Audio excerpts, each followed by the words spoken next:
അധ്യായം 7. പ്രിയപ്പെട്ടവരെ, ഈ വാഗ്ദാനങ്ങൾ നമുക്കുള്ളതിനാൽ ശരീരത്തിൻ്റെയും ആത്മാവിൻ്റെയും എല്ലാ അശുദ്ധിയിലും നിന്ന് നമ്മെ തന്നെ ശുചീകരിക്കുകയും ദൈവഭയത്തിൽ വിശുദ്ധി പരിപൂർണമാക്കുകയും ചെയ്യാം. നിങ്ങളുടെ ഹൃദയത്തിൽ ഞങ്ങൾക്കിടമുണ്ടായിരിക്കട്ടെ. ഞങ്ങൾ ആരെയും ദ്രോഹിച്ചിട്ടില്ല, ആരെയും മുറിപ്പെടുത്തിയിട്ടില്ല, ആരെയും വഞ്ചിച്ചിട്ടില്ല. നിങ്ങളെ കുറ്റപ്പെടുത്താനല്ല ഞാനിത് പറയുന്നത്. ഒന്നിച്ചു മരിക്കാനും ജീവിക്കാനും വേണ്ടി നിങ്ങളെ ഞങ്ങളുടെ ഹൃദയത്തിൽ പ്രതിഷ്ഠിച്ചിരിക്കുകയാണെന്ന് ഞാൻ നേരത്തെ പറഞ്ഞല്ലോ. എനിക്ക് നിങ്ങളിൽ ഉത്തമ വിശ്വാസമുണ്ട്, നിങ്ങളെക്കുറിച്ച് വലിയ അഭിമാനവുമുണ്ട്. ഞാൻ ആശ്വാസഭരിതനായിരിക്കുന്നു. ഞങ്ങളുടെ ക്ലേശങ്ങളിലെല്ലാം ഞാൻ ആനന്ദപൂരിതനുമാണ്. ഞങ്ങൾ മക്കദോനിയായിൽ ചെന്നപ്പോൾ പോലും ഞങ്ങൾക്ക് ഒരു വിശ്രമവുമില്ലായിരുന്നു. എന്നു മാത്രമല്ല, ക്ലേശങ്ങൾ സദാ ഞങ്ങളെ അലട്ടിക്കൊണ്ടുവരുന്നു. പുറമേ മത്സരം, അകമേ ഭയം. എന്നാൽ ആശയറ്റവരെ സമാശ്വസിപ്പിക്കുന്ന ദൈവം തീത്തോസിന്റെ സാന്നിധ്യം വഴി ഞങ്ങൾക്ക് ആശ്വാസം നൽകി. സാന്നിധ്യത്താൽ മാത്രമല്ല, നിങ്ങളെ പ്രതി അവനുണ്ടായിരുന്ന സംതൃപ്തി മൂലവും.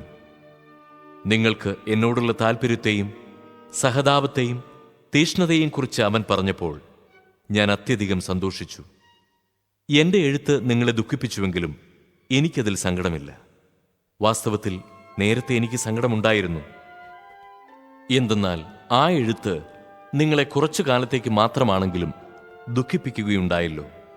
ഇപ്പോഴാകട്ടെ ഞാൻ സന്തോഷിക്കുന്നു. നിങ്ങളെ ദുഃഖിപ്പിച്ചതുകൊണ്ടല്ല, മറിച്ച് നിങ്ങളുടെ ദുഃഖം പശ്ചാത്താപത്തിലേക്ക് നയിച്ചതുകൊണ്ട്.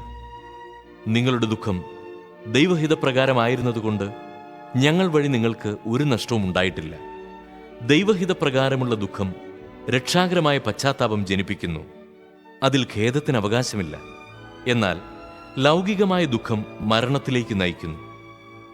ദൈവികമായ ഈ ദുഃഖം എത്രയധികം ഉത്സാഹവും നിഷ്കളങ്കത തെളിയിക്കാനുള്ള താൽപ്പര്യവും ധാർമ്മിക രോഷവും ഭയവും ആകാംക്ഷയും തീഷ്ണതയും നീതിവാഞ്ചയുമാണ് നിങ്ങളിലെല്ലാം ഉളവാക്കിയിരിക്കുന്നത് എന്ന് മനസ്സിലാക്കുവിൻ. നിങ്ങൾ നിർദോഷരാണെന്ന് എല്ലാ പ്രകാരത്തിലും തെളിയിച്ചിരിക്കുന്നു.